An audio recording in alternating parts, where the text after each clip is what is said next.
Hello, everyone. Good morning, good afternoon, good evening, wherever you might happen to be and are interested in these important issues on constitutional matters in Central Asia. My name is Alexander Cooley. I'm a professor of political science and vice provost at Barnard College at Columbia University and a faculty member of the Harriman Institute. It's my real pleasure to be part of this event today. And certainly it's a very timely topic. Not only do we see real dislocations and movements and uncertainty because of Russia's war in Ukraine reverberating across the region, but also Central Asian politics has been in a period of uncertainty and transition well before the February events. So to analyze this, we have real expertise today, and I'm looking forward to the discussion. I'll now hand the floor to our own Carna Pistan, who is a Marie Curie postdoctoral fellow visiting scholar here at the Harriman Institute and has been involved in these efforts now for some time and coordinating and forging these teams of scholars. So Carna will moderate the session. I'll just say after the presentations, if you would like to ask a question, please do so using the Q&A function on Zoom. If you are on YouTube, you can send a question through the chat and it will get back to us. And we'd like to include everyone's questions or comments in our allotted time. So Carna, thanks again for being the driving force behind this. It's wonderful to have you part of our community here and playing this interlocutor role that you do. We'll hand it over to you. Thanks a lot. Thank you very much. So good morning or good afternoon, everyone, and welcome to this panel discussion. So I would also like to thank everybody as well as our group of speakers for joining us here today. So my job today will be to introduce our really amazing group of panelists. But first, let me only spend a few words about today's topic. So we will discuss this complex relationship between constitutionalism and authoritarianism in Central Asia. And this is a topic that has been already explored by our distinguished group of panelists as part of a research group involved in a wider project called Democracy and Constitutionalism in Central Asia. And this project has been carried out at the Center for Constitutional Studies and Democratic Development at the Johns Hopkins University SAIS Europe in Bologna, Italy. And this project has been possible thanks to the generous support of Robert J. Abernethy's Center for the Study of Democratic Institutions in LA.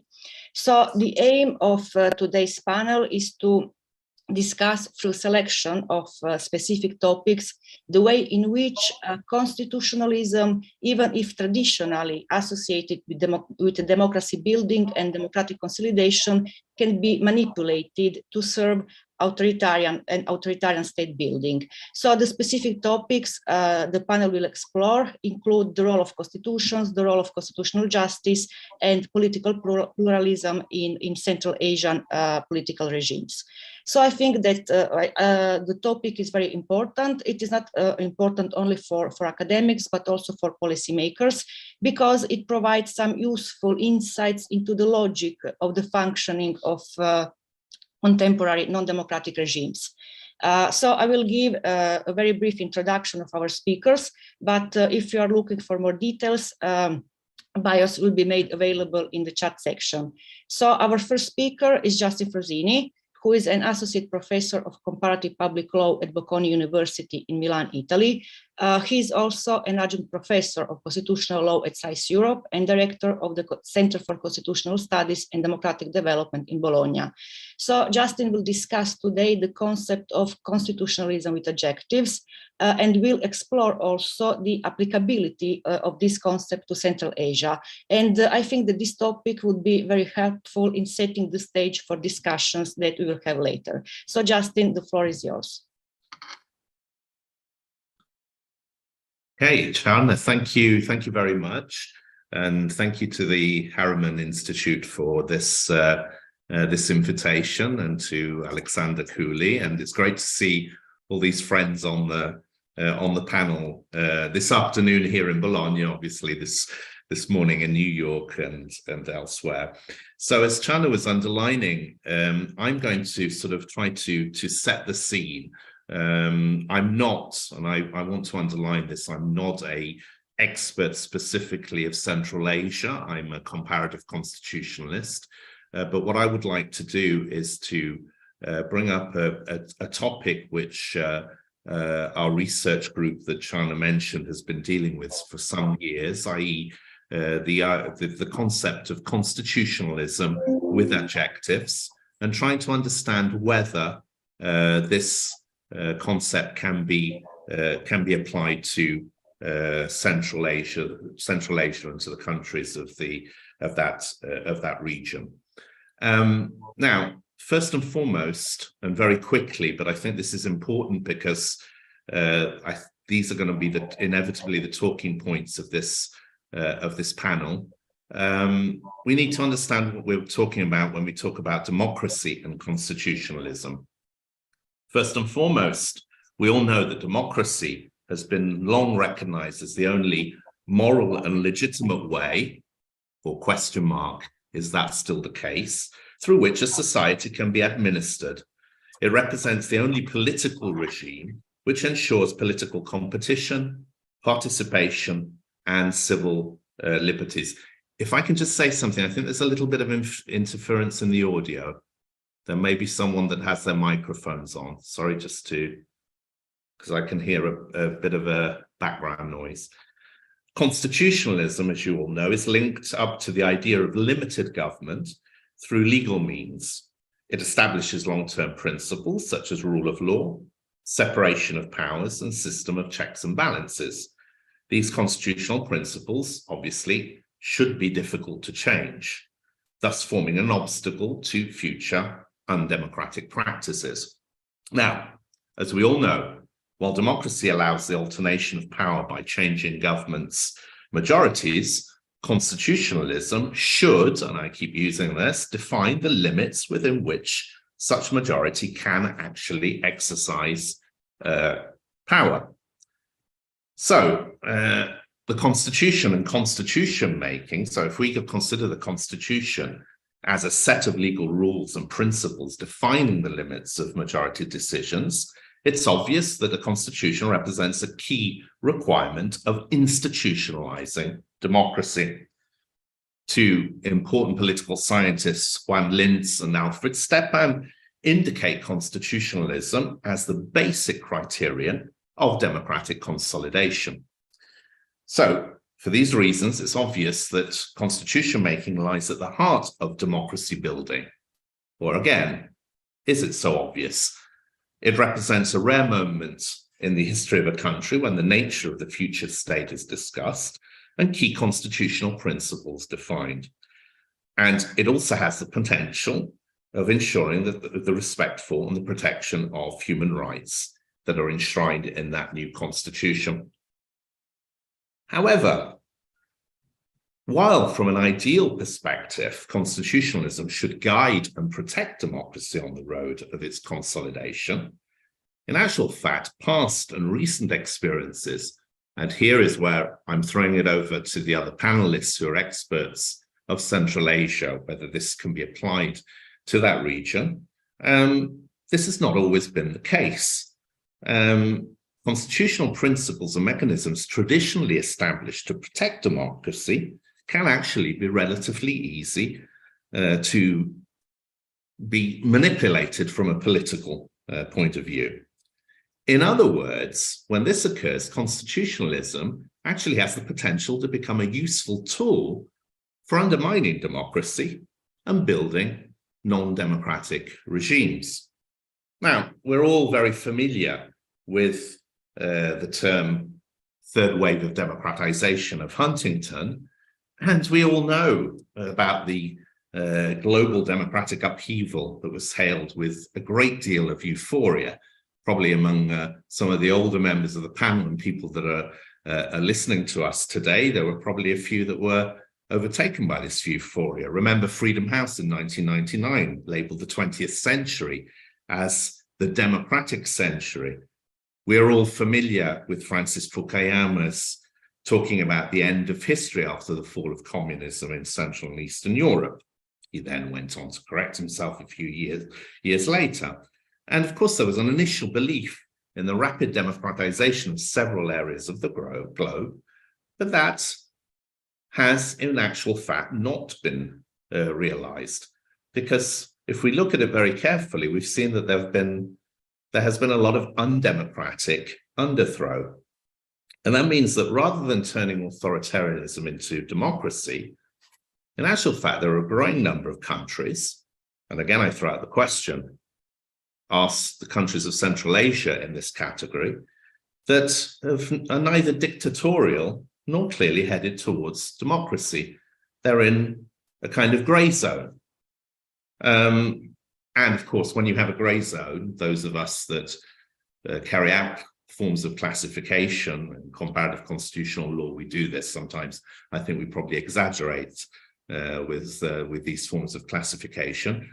We end up defining them as hybrid regimes. I'm thinking of Modlino, among others. And there has actually been an unprecedented growth in their number, particularly since the end of the 1990s.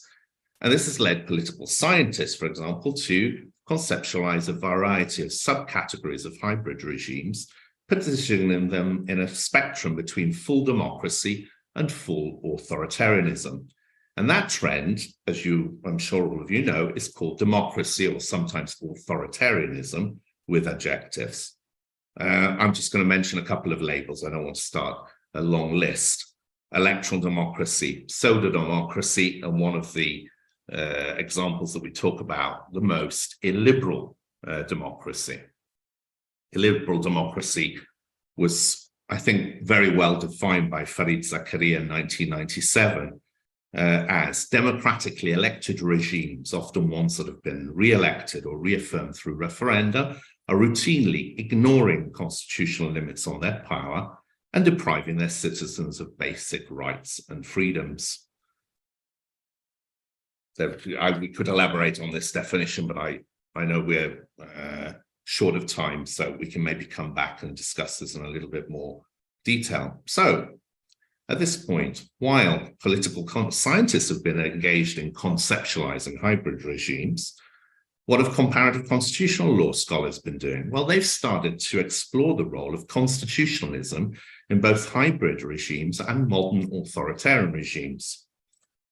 And of course, these studies are primarily based on the premise, and of course, this is undoubtedly a matter of great discussion, that liberal constitutionalism is not the only type of existing constitutionalism, but that non-liberal forms also exist. And this phenomenon has, in recent years, been defined as constitutionalism with adjectives. And here again, there are various labels that we can use, and I will give some quick definitions of some of these, and then I'm sure we'll have the opportunity of discussing during the Q&A.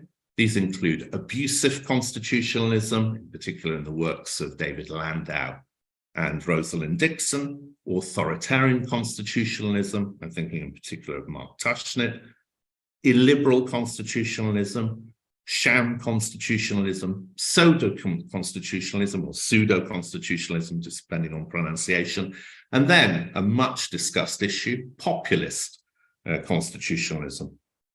Here, the common assumption of the vast majority of these studies is that authoritarian leaders across the globe do not rule merely through informal, non-legal measures, but on the contrary, constitutions and law have become key instruments in building, consolidating, and legitimizing authoritarian rule. In other words, the use of constitutional and legal instruments in building authoritarianism gives to non-democratic regimes an overtone of democracy, while simultaneously helping the survival of authoritarianism.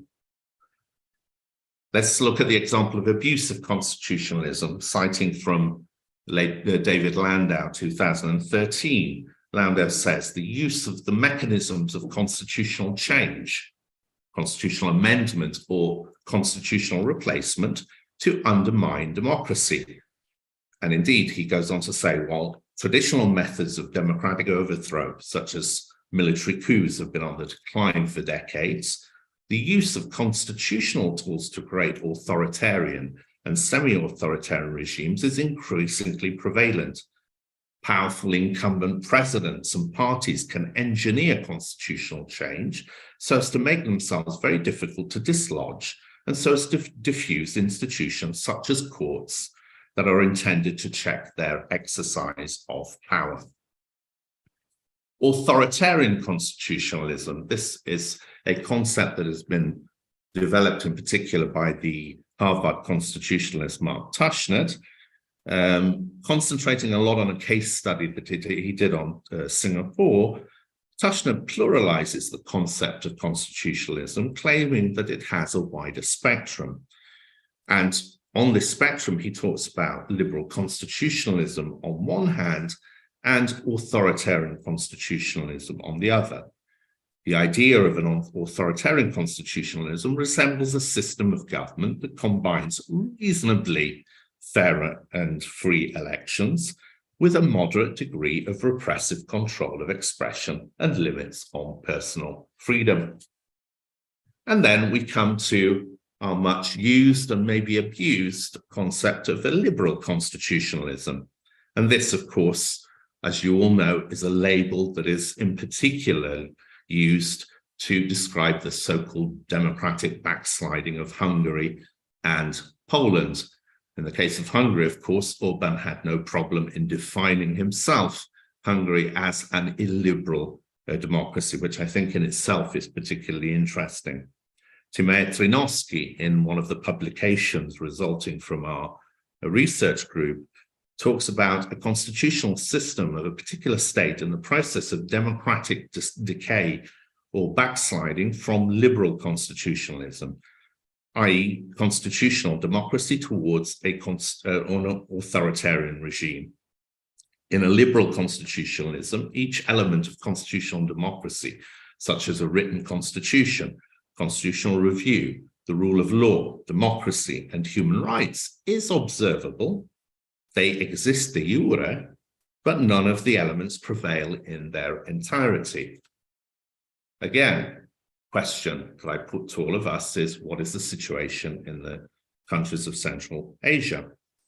Then there is the concept, this actually goes back quite a few years, back to 1962. I couldn't resist citing Giovanni Sartori, also because he was a prominent member of the faculty of Columbia University, where he talks about sham constitutions, or rather, sham or facade constitutions, constitutional documents that neither constrain the state nor provide valuable information about the real governmental process.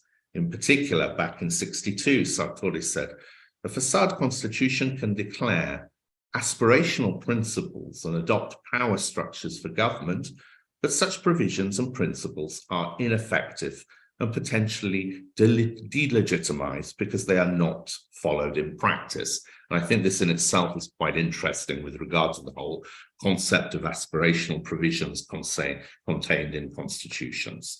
Now, time is running out, so we could also talk about the issue of sham constitutionalism, which has a slightly different meaning. But what I did want to talk about very briefly also, because this has been the topic of research at the CCSTD, is pseudo-constitutionalism. In other words, the use of democratic instruments found in constitutions as expedients for insincere commitments to democratization, which are instead used to build or maintain the stability of substantively authoritarian regimes. Pseudo-constitutionalism is a common practice of both hybrid regimes and modern authoritarian regimes, which have proliferated in the post-Cold War period, especially in the post-Soviet sphere, and have persisted over the last nearly 3 decades in a wide range of former Soviet Union countries. These words may ring familiar, not by chance, because they are the words used by Carna Pistan, our chair, today in 2019 to define this concept of pseudo constitutionalism. Now, I could go further, but the timer is gone. I was given 15 minutes. I just wanted to set the scene and hopefully have brought up some issues that can be talking points for during the Q&A. Thanks a lot. Thank you, Justin. Thank you very much for this wonderful and really very, very rich presentation. Now we'll turn to Bill Bowring, who is a professor of law at Birkbeck College, University of London, and also practicing barrister who has represented applicants before the European Court of Human Rights, especially against Turkey and Russia. So Professor Bowring today will discuss attempts at a constitutional reset in Central Asia, also within the context of Russia's invasion of Ukraine. So Professor Bowring, you have the floor. Thanks very much. And I'm really grateful to Carna and Alex for the invitation to be virtually present at Columbia today. And very good to hear the voice of reason from Professor Frosini before I plunge in. And just a few words as to why I'm here. I've been going to Kazakhstan since 1990, quite frequently for the United Nations and other bodies. In fact, over the years to all of the Central Asian countries, though only once to Turkmenistan, but otherwise, primarily, of course, in Russia and Ukraine, but a lot in Central Asia. And why am I here with you today? Well, as I said in the chat a short while ago, this all started for me in 2016. When I was invited to Bologna to give a talk about Central Asia and constitutionalism. And that then turned into an article. We were hoping for a special issue in a different journal. And I wrote the article in 2018. And if anyone would like to see it, it's got quite a lot about the history and background to Central Asia. So I've got it in PDF. I will send it to you if you would like to see it.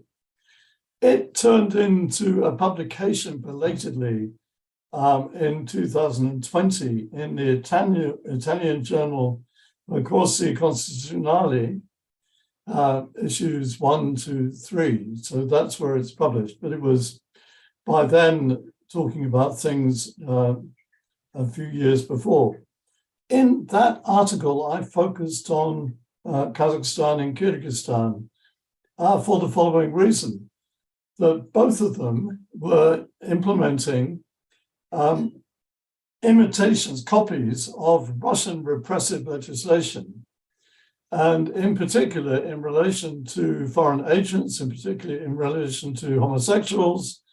So there were a whole series of things happening by 2018 in which they were drawing much closer to Russia. Less the case with other Central Asian states.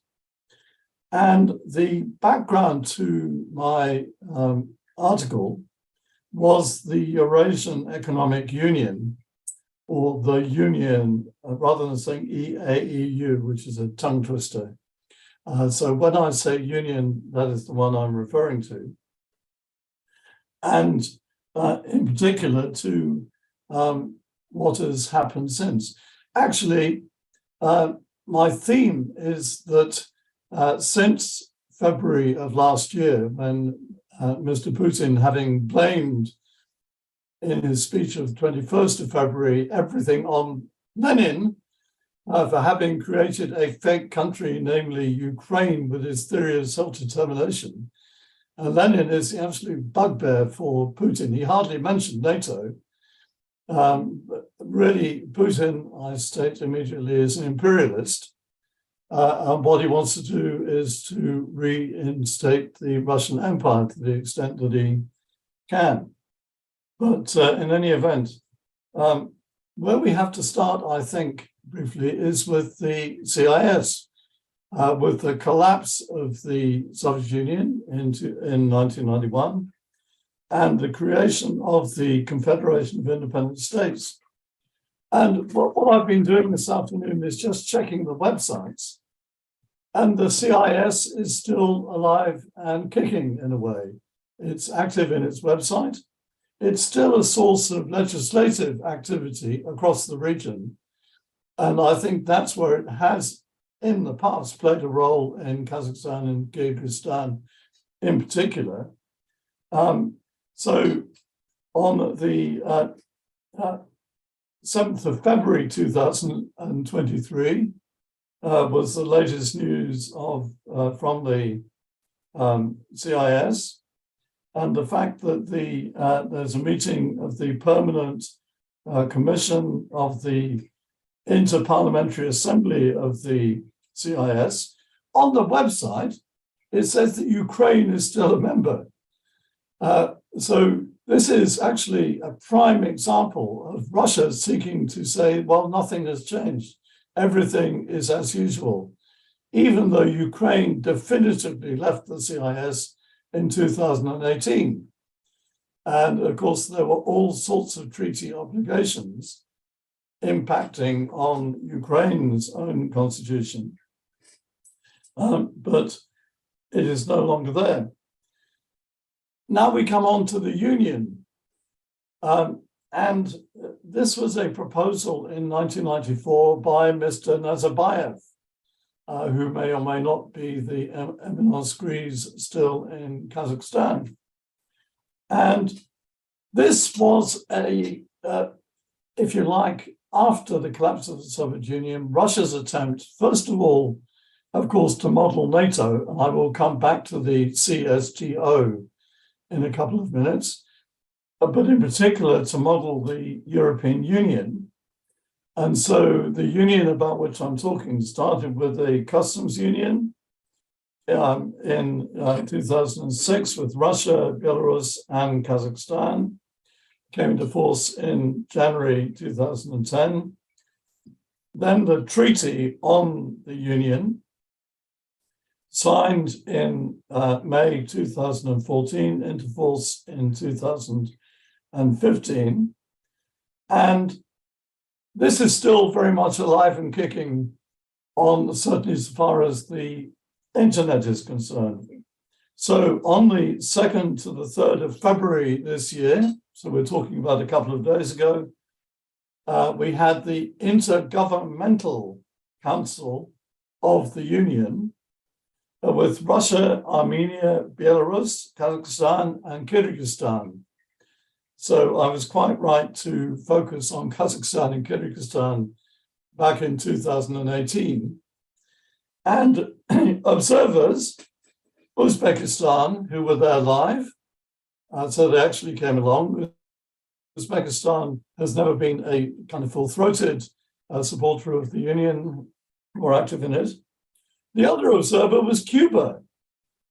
I then had to check several times to see if my eyes had not deceived me, but there was Cuba as an observer at the intergovernmental. So Russia was Mishustin, and they were prime ministers from all of those countries. And on the website, you will find that in 2018, the Union achieved 3.2% of global GDP. It's now down to 2.26%, according to the official website.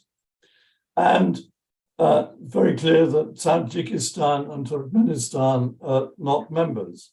And Uzbekistan, as I already said, is semi-detached. So when you look at the website of the CIS and of the Union, you will find that there is nothing at all about Russia's invasion of Ukraine, not surprisingly. It's absolutely business as usual. However, things have not been, things have been happening since February of last year. And so I just outline a few of them, which I think are of constitutional significance. And first of all, 15th to 16th of September in Samarkand in Uzbekistan, there was a meeting of the Shanghai Cooperation Organization.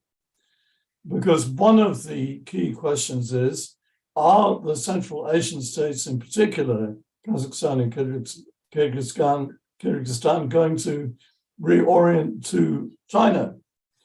And what was very interesting about the CSO meeting in Samarkand in September of last year was that there was no bilateral talk between Putin and Tokayev, which was really significant, and president of Kazakhstan, whereas the red carpet was laid out for Xi. And Xi made a big point of saying that China completely supports the independence, sovereignty, and territorial integrity of the Central Asian states. And this is clearly aimed at Putin. And there were various respects in which last September, Putin was really humiliated. So what China would like to see is, of course, east-west development of transport, railways, etc., from right through Central Asia. Second thing is December of last year. So this is all quite actual. And that was the question of the Global Gateway, November, EU Central Asian Economic Forum. So very interesting also that Borrell was there, along with Central Asian countries in Samarkand, mainly targeted at Kazakhstan and Uzbekistan. And the point that was made in the reports that now Uzbekistan and Kazakhstan are increasingly working together. I mean, Kazakhstan with its big economy, Uzbekistan with its big army and big population. And you begin to see a new presence of Kazakhstan and Uzbekistan as the powerhouse of Central Asia, walking a tightrope, as is pointed out, between Russia and China. We have to, coming to the CSTO, as I promised, the Collective Security Treaty Organization, which was Russia's attempt to model NATO across the Central Asian area. In January of last year, prior to the invasion of Ukraine, of course, Russia sent troops into Kazakhstan at the invitation of President Tokayev. And this was seen to be very important at that time. However, what's happened since then, actually, is that Kazakhstan in particular is now perceiving Russia as a threat. There are Russian imperialist right-wingers who are saying that northern Kazakhstan is part of Russia and that the population and cities of northern Kazakhstan are actually rightfully Russia's. And Kazakhstan has been moving troops up to the border with Russia. This is absolutely unprecedented. And no question now of CSTO. Very interesting, in November last year, there was a CSTO meeting in Armenia, and Armenia refused to sign a final declaration. So at the present moment, there are at least 200,000 young Russians in Kazakhstan. I mentioned earlier before we started that Georgians are getting very fed up with the number of young Russian techies and oppositionists who have flooded Tbilisi. But equally, there are a lot of young Russians now young Russian oppositionists in Kazakhstan. Finally, there's another player here which I think we have to pay attention to, which is Turkey, because with the exception of Tajikistan, the Central Asian countries are Turkic. Turkey was making massive investments for decades now in Kazakhstan in particular, but elsewhere across the region. And what we see these days, one of my main focuses over the years has been the Crimean Tatars to date. Turkey is very concerned about what the Russians are doing to the Crimean Tatars, even worse than what the Ukrainians were doing previously, which was not treating them well. And of course, Azerbaijan is very much Turkey's partner. And this goes now not only to Central Asian states, but of course, there are now big issues in Russia. Very recently, I'm writing about this for a different publication, following the recent census in Russia. This is the post-COVID census, whose results we have just been receiving. One of the big issues there is the Tatars, my special subject, who are, of course, Turkic. And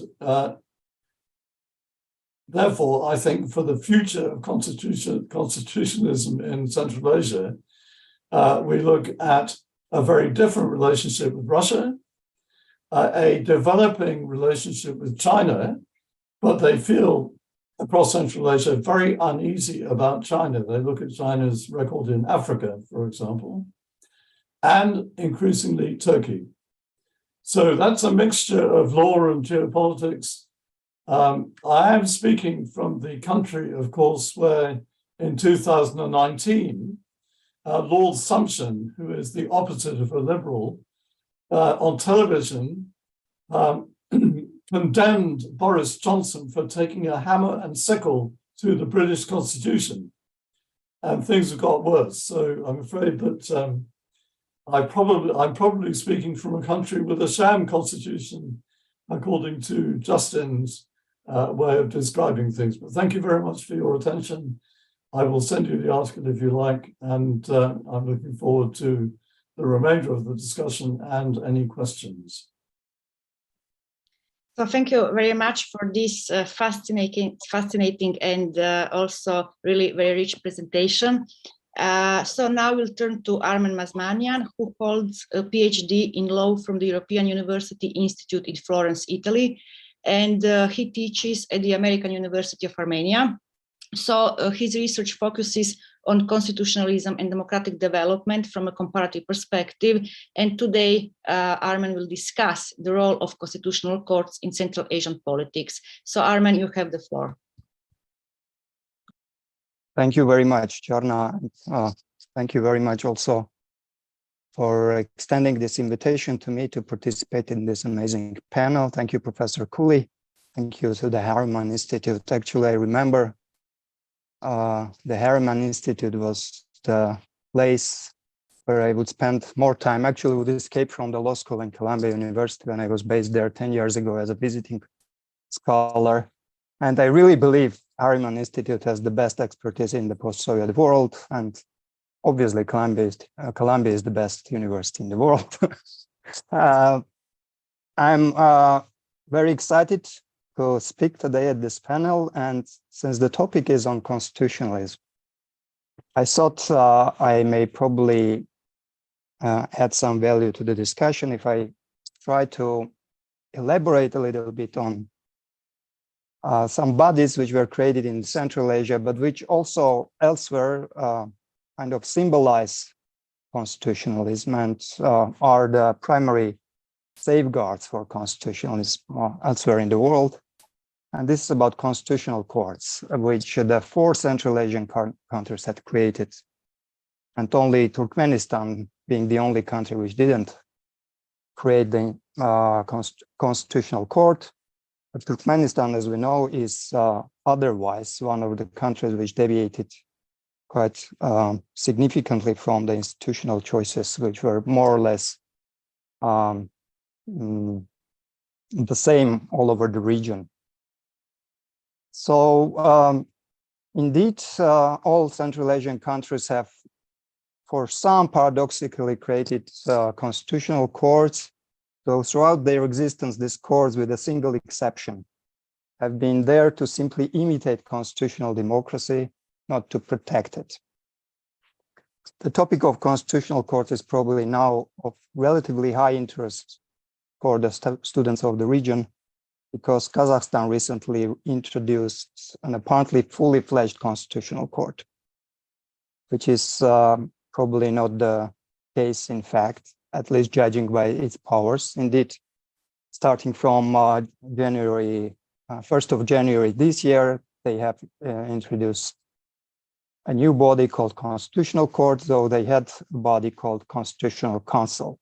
If you look at the powers of the institution, they are not really very different from the predecessor institution.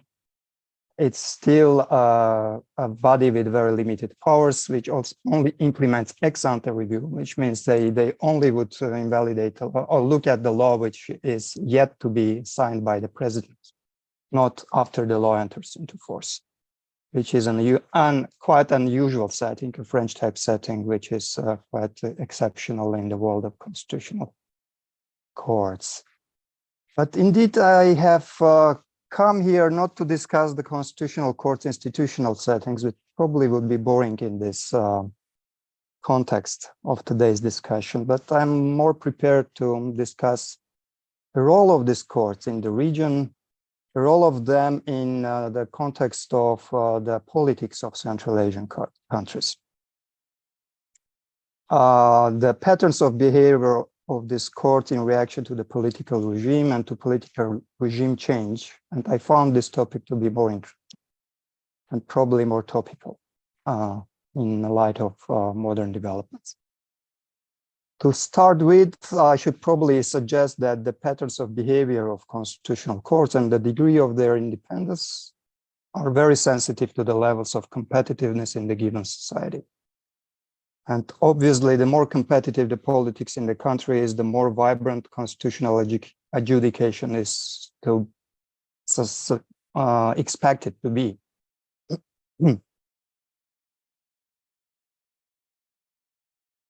Excuse me. Needless to say, the existence of independent judicial review or constitutional courts, I believe, is incompatible with authoritarianism in its Central Asian incarnation. And I may want to stress, actually, probably the main thesis should be that constitutional courts are incompatible with authoritarianism in general. But then I should probably also embark on a discussion of the way different authoritarian regimes treat their higher courts or constitutional courts in particular. And I found quite a variety of reactions of these regimes on the existence of these institutions. By the way, Justin, back to your topic, which is very interesting. Back 10 or even 12, 13 years ago, when I was myself starting to explore the phenomenon of constitutionalism adjectives with my dissertation and then further publications exploring on this topic, I found it's very interesting to explore that authoritarianisms, like democracies, are also not the same. They are different. And actually, my dissertation being on the topic of constitutional courts, I actually came to this by understanding that different authoritarian regimes have different ways of treating their own higher courts or constitutional courts. One very typical example would be Egypt, where the Supreme Court actually has a quite significant role in the decision-making in this country, in policy-making even very often. I'm not saying that they're implementing a role of a full-fledged constraint on political power, which is probably not the case. And yet, if you're aware of the discussion in the field, it's a very strong court. But probably more surprisingly to some, I would also argue that even the Russian Constitutional Court in the previous decades had quite a significant space in decision-making, in policy-making, of course, to the extent that it wouldn't interfere into the sphere of very vital political questions that were very dear to the political leadership of the country. So for one, the Russian Constitutional Court has quite a discretion in deciding on a variety of human rights issues, even being the last word, having the last decision-making powers, for example, on social rights, on some areas which some scholars would say were out of the limits of tolerance of the political leadership of the country. Well, authoritarian countries treat their constitutional courts differently. This is the point. But authoritarianism, the Central Asian way, which is more very paternalistic, let's say a sultanistic type of authoritarianism, has probably left any room for constitutional courts to implement any meaningful function they're supposed to. In these settings, and again, we can go back to the adjectives there, their mere role has been to play was that of a facade institution or the role of imitating constitutional democracy. In most of the countries, including Tajikistan and Uzbekistan, you wouldn't even find any references to a constitutional court making any decision whatsoever that would appear in news headlines. Kazakhstan would be probably a different case, but I have observed patterns here that are not, would be even more degrading to the constitutional court than being mere facades. I have called this phenomenon puppet court, because unlike this was the case in Uzbekistan or Tajikistan, the leadership in Kazakhstan would sometimes try to use, or I would say abuse, the constitutional court in order to reach some political gains. For example, one very famous or infamous setting of that constitutional design was that the president of the country, then Sultan Nazarbayev, would have a veto power on constitutional court decisions. And to use the veto power, actually, there is a lot of evidence to say that in one particular instance, which I have discussed in some of my publications, Nazarbayev would have the constitutional court to make a decision which wouldn't be very popular, and then overturn that decision himself, so he would gain a reputation of being a more progressive leader than even the Constitutional Council was. Of course, we may here also touch upon a very interesting topic, which was quite widely discussed in the comparative constitutionalist literature.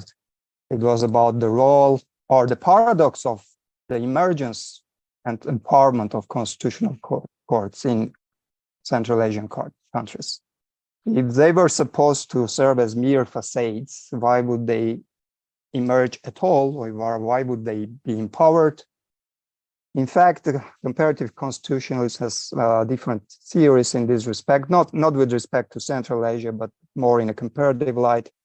One of the dominant theories was proposed by a famous constitutional scholar, University of Chicago, Professor Tom Ginsburg, who would suggest that actually politicians who are there to, or who expect to lose power, would create constitutional courts, which would be safeguard for their own rights, constitutional rights, and kind of this would be an insurance for them.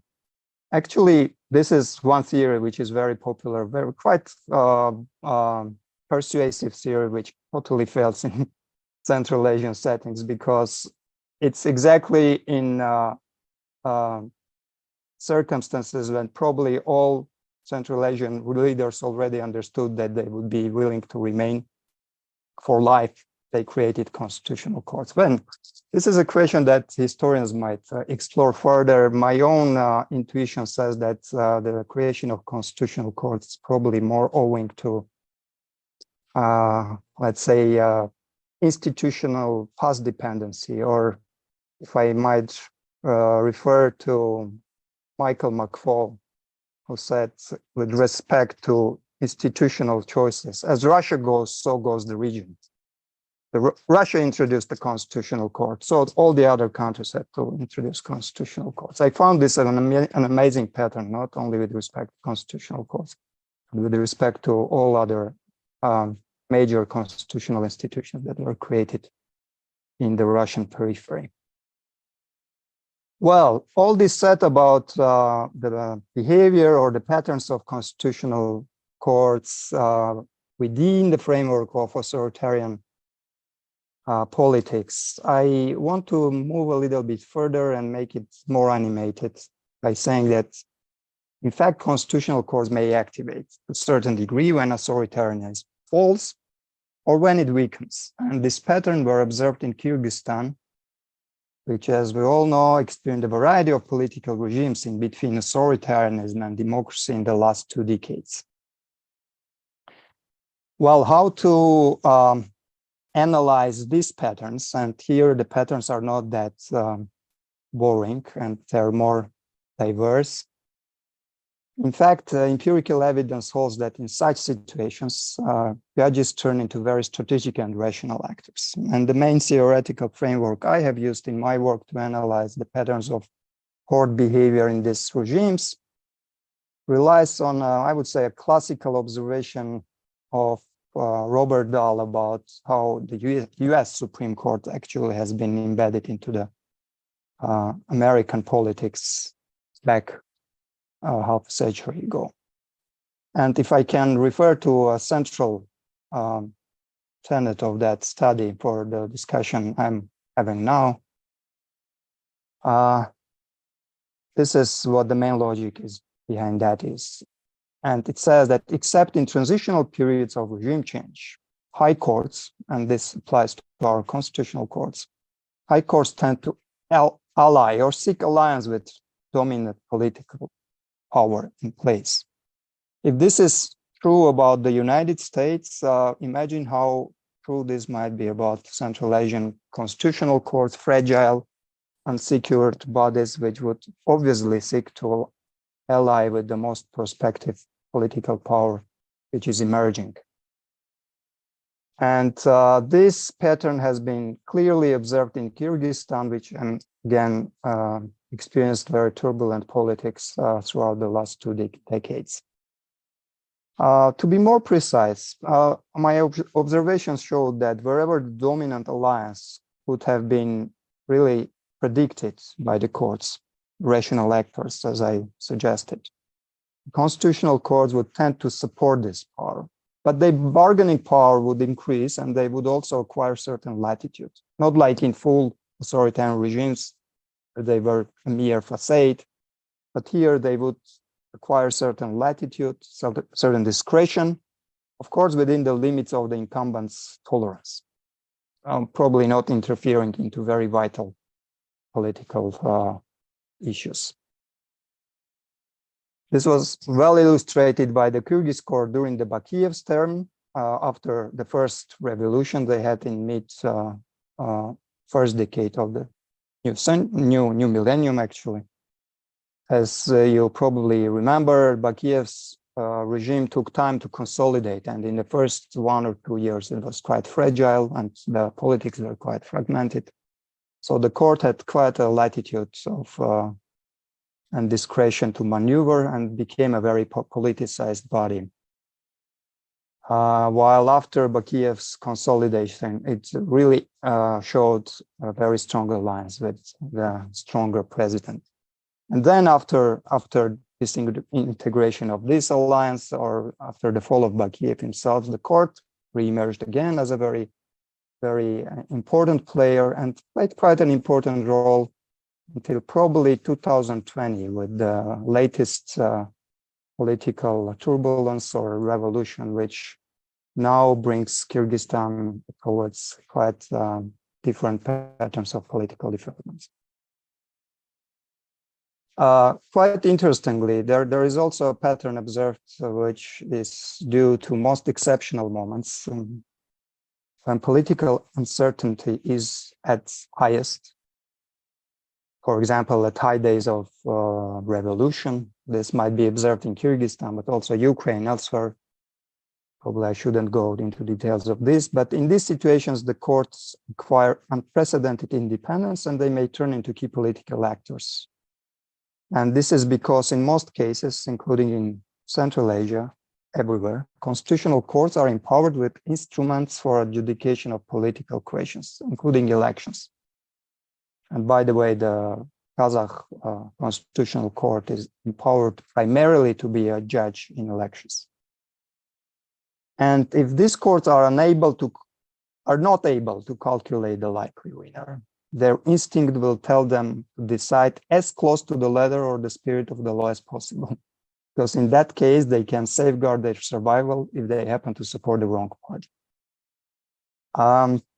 These were the patterns which I observed elsewhere, where constitutional courts were kind of part of political turbulences in non-consolidated political regimes or non-consolidated democracies.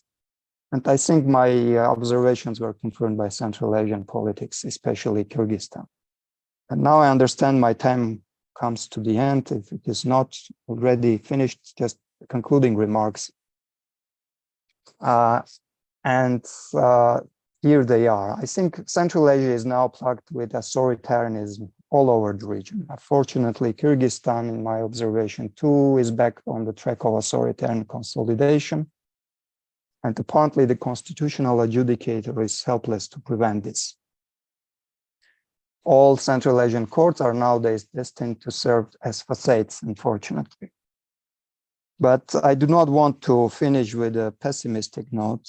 And let me finish by saying that all this said, politicians should be probably wary about observed patterns of judicial behavior that I just tried to elaborate upon about the behavior of the courts in non-consolidated or transitional periods, in which courts may turn to behave quite differently. And since political stability in the region was never as fragile as it is now, and as the global geopolitical situation poses significant challenges to that stability, I think constitutional courts should stay prepared to assume some, maybe even unusual roles and responsibility. And we may stay tuned to see some exciting constitutional politics probably in the future. Thank you very much. Armen, thank you very much for this amazing and also rich presentation. So next we'll hear from Svetlana Chetaikina, who is a researcher at the University of Padova in Italy and serves also as a legal analyst of election observation missions deployed by the OSCE Office for Democratic Institutions and Human Rights. She will address today the topic of elections in Central Asia. So this will be also our last presentation, and once we'll finish, we'll open the Q&A session. So Svetlana, you have the floor. Okay. Thank you very much, Carna. Can you hear me? Yeah. Thank you very much for this invitation. I'm very glad to be here, and it's not every day that I have a chance to talk about election from the constitutional perspective. Although it is very important, elections is not a very popular topic among constitutionalists for different reasons. Well, sometimes it is perceived to be, well, very technical or too political to be included. Also, only small part of electoral rules are inserted in the constitutions, and here we're talking about electoral systems and eligibility requirements. At the same time, there are studies, and here we turn to what we started and the presentation of Professor Frosini. Democracy requires elections, but democracy not only requires elections, but requires elections of certain quality. And we may even say that constitutionalism without adjectives, and for constitutionalism to be without adjectives, we need elections with adjectives. And I mean here good adjectives like free and fair elections, for example. Well, this is a vague concept. Competitive elections different from free and fair, since elections can be competitive but not free and fair at the same time. And well, we've seen this on the example of Kyrgyzstan, and we will be talking about it a little bit later. So what do elections in Central Asia demonstrate from the constitutional perspective, and whether the elections demonstrate anything?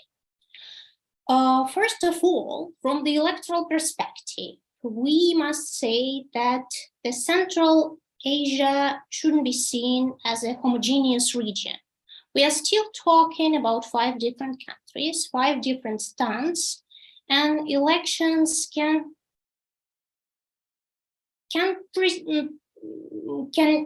serve as a tool to preserve existing facades. And it was mentioned already here, and look at the example of Turkmenistan. They have elections, they have them periodically, but nothing is changing.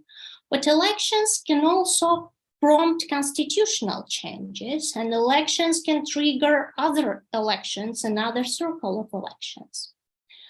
From the perspective of elections and referendums that are recently being holding here and there in Central Asia, and here I'm talking about Kazakhstan and Kyrgyzstan in particular, there is this connection between elections and constitutional referenda.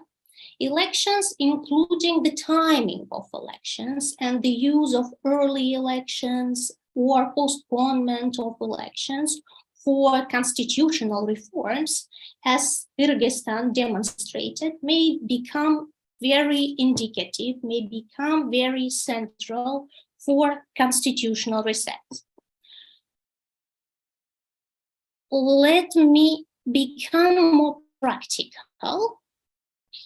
I would like to talk about 2 models of constitutional resets in Central Asia and the role of elections in these constitutional resets.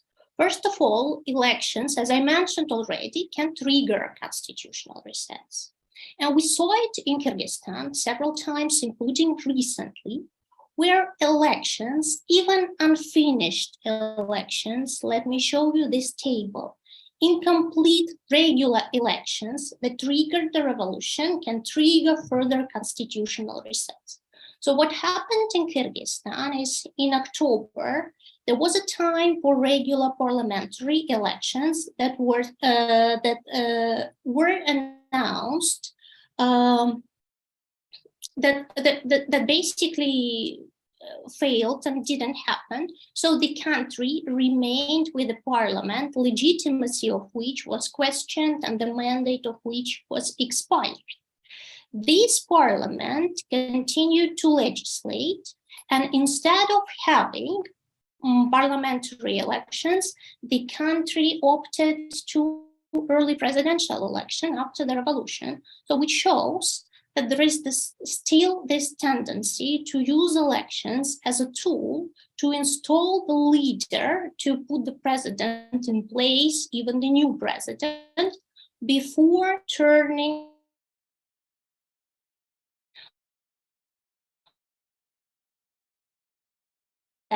this time together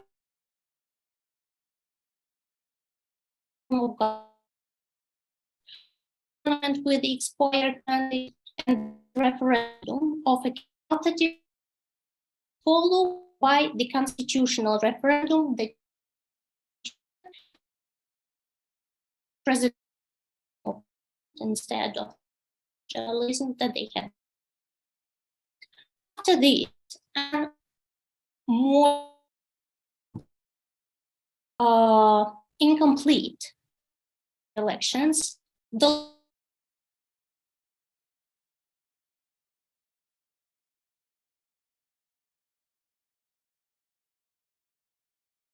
Svetlana, I think we're losing your connection. And Svetlana, maybe you can continue without the PowerPoint. Maybe the connection will be better. yes, I think I'm back here. Yeah, now it's really good. So maybe it's better to Okay. without. Okay, without the PowerPoint. So the second model is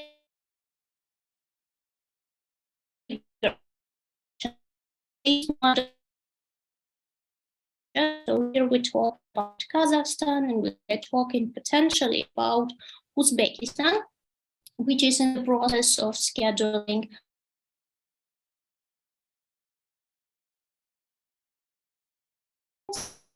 Yeah, unfortunately, Svetlana, we're having issues with election first and then parliamentary elections too. Could I suggest this?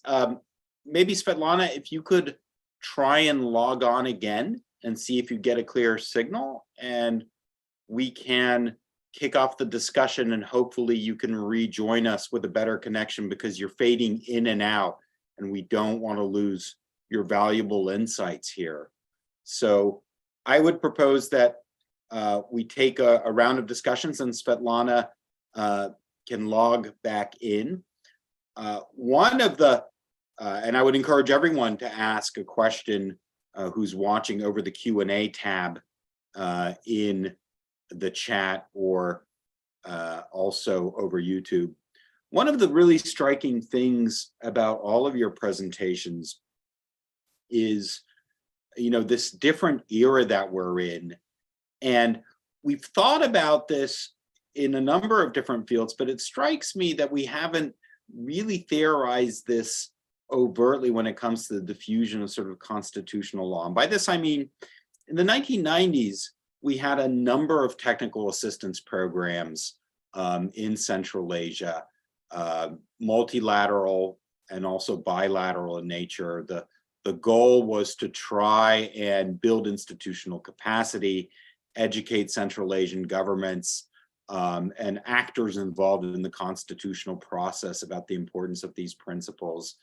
And it was project-based. And the idea was through technical assistance, also through study trips, through exchanges, through membership of regional organizations, that there would be a diffusion of some of these constitutional principles. Now we see sort of the diffusion of other kinds of authoritarian principles going the other way. I think Bill talked about the sort of copycat legislation, which indeed some political scientists have used plagiarism software to show directly has been taken off Russia. And we see also these influences from Moscow or Beijing. I think my question for the panel is, beyond just the kind of categories of, you know, legislative emulation or authoritarian influence, do we see a concern with authoritarian court practices and other kinds of authoritarian institutions and interpretations of constitutions directly feeding back into Central Asia? I'm actually really curious about the specificity of this and whether it's grown more sophisticated in terms of actual models, or is part of the pushback just ambiguous in nature and more like anti-liberal as opposed to defining an alternative. So it's a very long question. I apologize for that, but it is, I think, a really interesting one. So I'll let you handle it in however much detail you want, but maybe we'll just go in the order of the panel. Justin? Yeah, no, I think this is a really interesting question. I mean, first and foremost, as a premise, on one hand, technical assistance, study trips, and so on and so forth must continue and have to continue. There's always, however, the worry, and I think this is what might be emerging right now, that there has been a kind of top-down sort of imposing of certain concepts, a certain way of writing constitutions and so on and so forth in the region of Central Asia, but also elsewhere. I think the big question is, to what extent were the countries, the citizens of those countries, truly involved in the constitution making process? I think this is at the heart of the issue. These so-called values and principles that we talk about that should be enshrined in a constitution, how do we how do we transmit them? Should it be done with technical assistance from outside, or should it be something that we try to bring up from civil society within these countries, and so on and so forth? I mean, these are questions we've been asking ourselves for I think a long time. And my impression, and I think in part Armen illustrated it very practically with what's happening with the constitutional courts, is that a lot of the classic institutions that we would expect to see in a constitutional democracy, in actual fact, are being, if you like, captured in some way or another, and are actually being used, as in part I was saying in my talk earlier, are actually being used by authoritarian or semi-authoritarian regimes. I don't want to overemphasize the labeling, to fulfill their aims.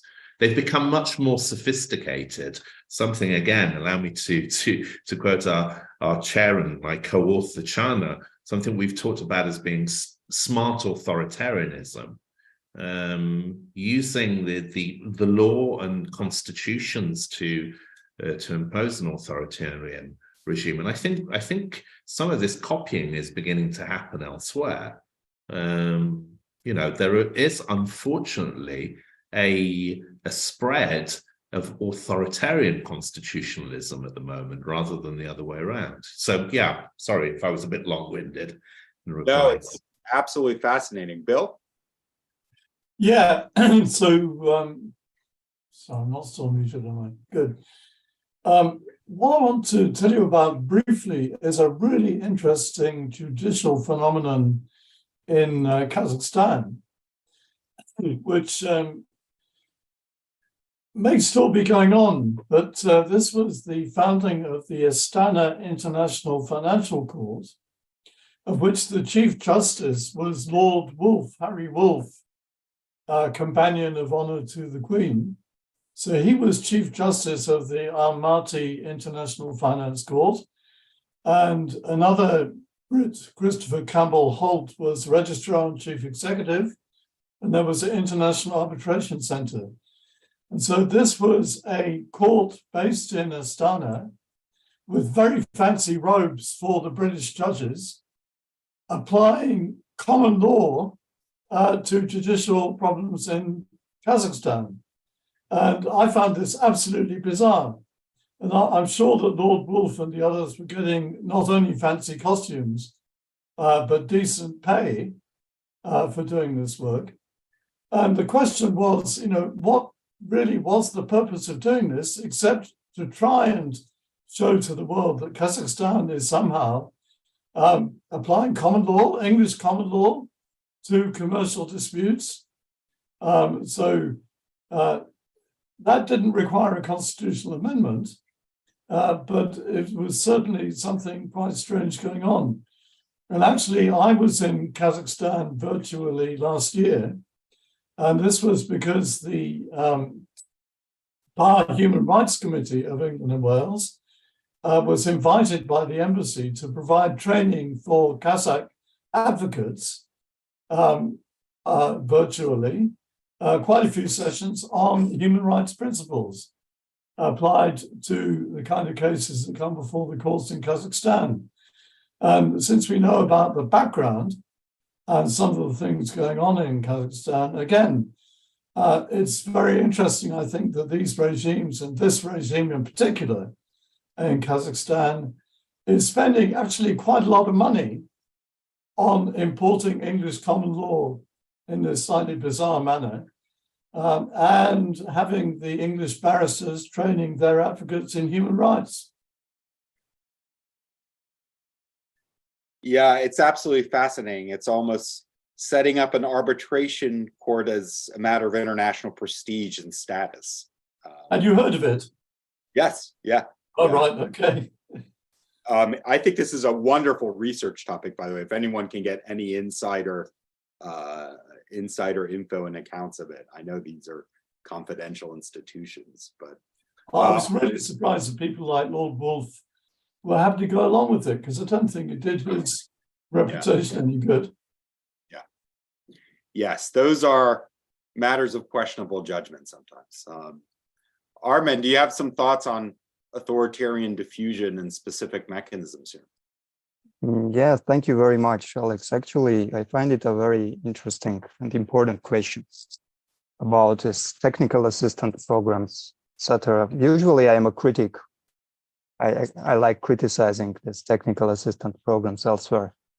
But by and large, I think they play a very important role because in my own opinion, the main factor that predetermines the future or the pace of development of this country, countries in transition in general, is how fast they can learn or how well they can learn.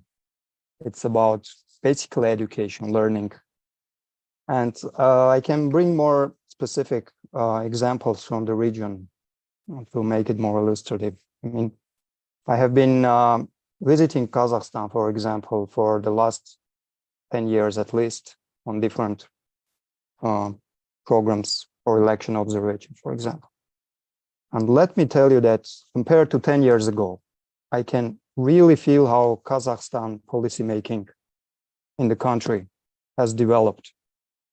And I really can see how much the people who were part of that Bolashak program they introduced, which took a lot of young people to study abroad in the best universities.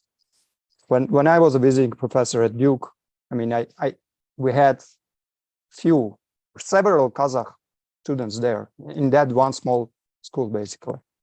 And they were all over the world in the best universities, and they're all back, and many of them are in leadership positions.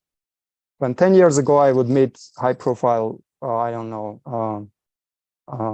officials, ministers, prosecutor general, etc. They would be totally Soviet-style officials. Now, I had a chance to meet ministers, very high-profile people who are very progressive thinkers, brilliant English speakers, know a lot of things about how the Western institutions work, etc. I think with time, this is the only chance the change will happen. I mean, the more there is a chance to learn from the others, the better, I think. The other example I want to bring is from Kyrgyzstan. And probably I don't have any statistics or evidence, but my impression is that Kyrgyzstan is the place where there have been more opportunities to learn from other countries, from the West, from the United States, Europe, etc. This probably because of their patterns, more successful democratic development, which also prompted probably more financial or institutional or advisors coming to the country, more projects from the EU, international organizations. But one specific thing I noticed is Kyrgyzstan has the best quality of court judgments in the world. Even if you take the simple structure of the court judgments. I have observed court judgments in Kyrgyzstan, and I'm speaking about first instance courts, not even higher courts. First instance court judgments in Kyrgyzstan versus Kazakhstan. I thought Kazakhstan has more resources, is a more powerful country, a richer country. They have better universities, better education. This is not the case about at least law schools, and I could really understood this from reading court judgments there and in Kyrgyzstan and Kazakhstan. In Kyrgyzstan, you have quite structured logical frameworks. Probably one factor might be that they have a very strong American university with a strong law school embedded in that university.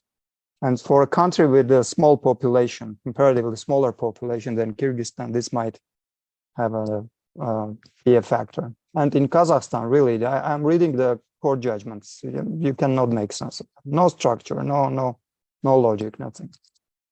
Just one example that may illustrate.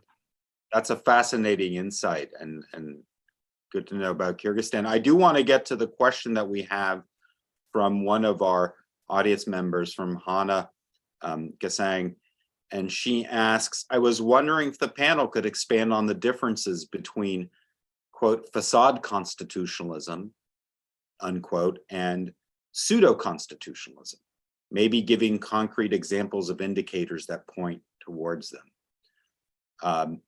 Who wants to take that?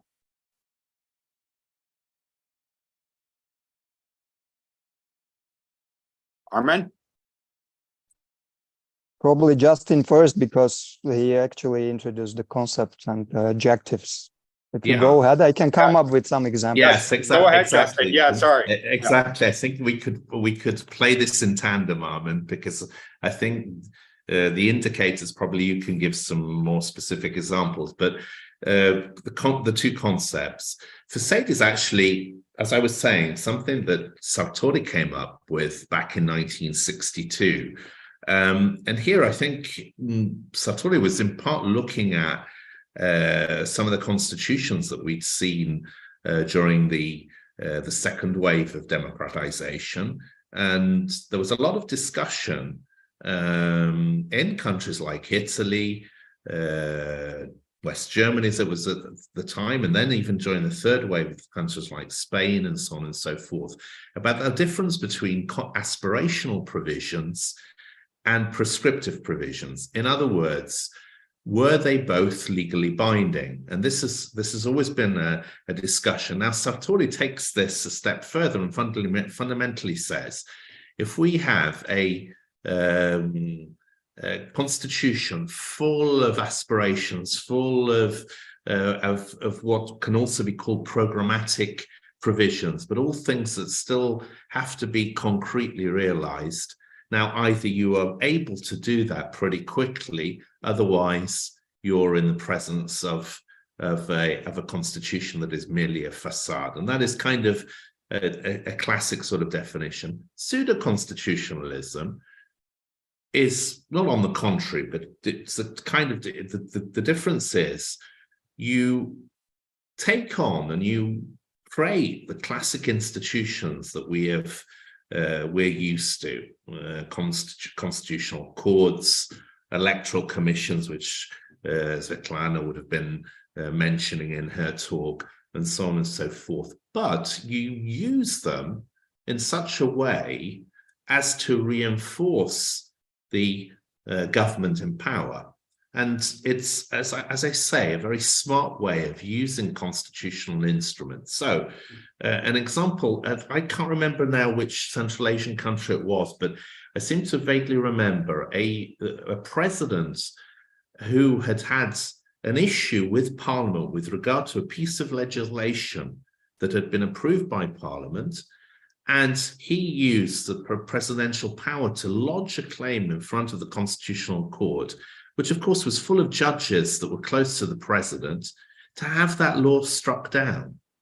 And it was clear that this was pseudo-constitutionalism, because it wasn't a true and neutral judgment that had been taken by the Constitutional Court, but the president was using the Constitutional Court to affirm his power over Parliament, and fundamentally carrying out a form of power grabbing. Armen probably can be a little bit more concrete, maybe remember the actual specific case, but these are the sort of examples, using the institutions that we're used to, but in a way that reinforces the authoritarian or semi-authoritarian regime.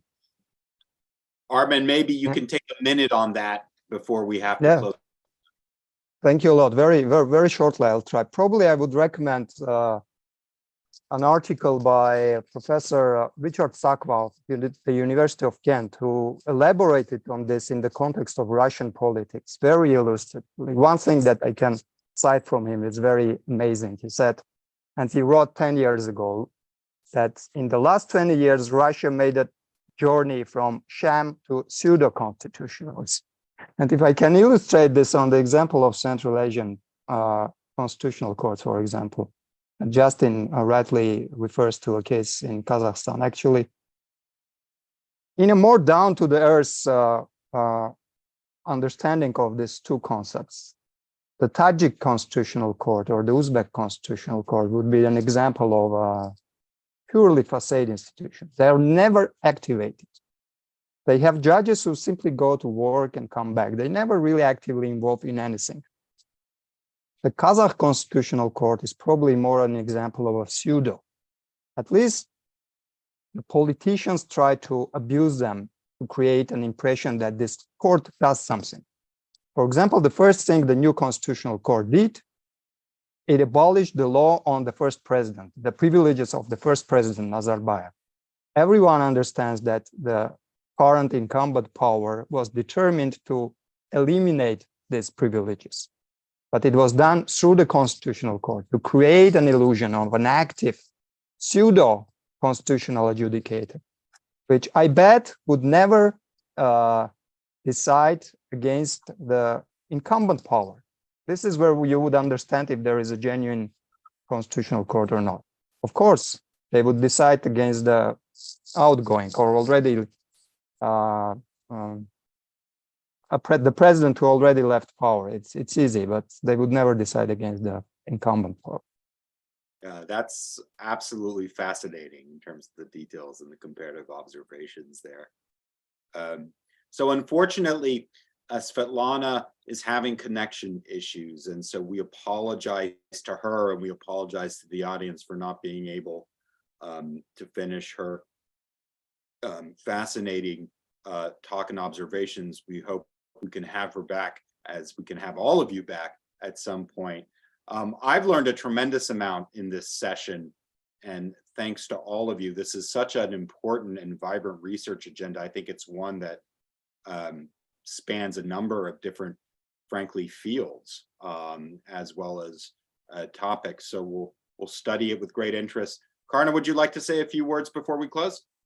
No, I would only like to thank once again the group of our panelists for their amazing presentation and for the amazing discussions. And also I would like to thank everyone for joining us today. Yeah, thank you. So thank you for organizing. Thank you, Justin. Thank you, Bill. Thank you, Armen. Thank you, Svetlana. Thank you to the audience. And hopefully we will see each other again very soon. Thank you very much. Thanks a lot. Thanks. Thank you, Bye-bye. colleagues. Thanks. See you soon. Bye-bye. Bye.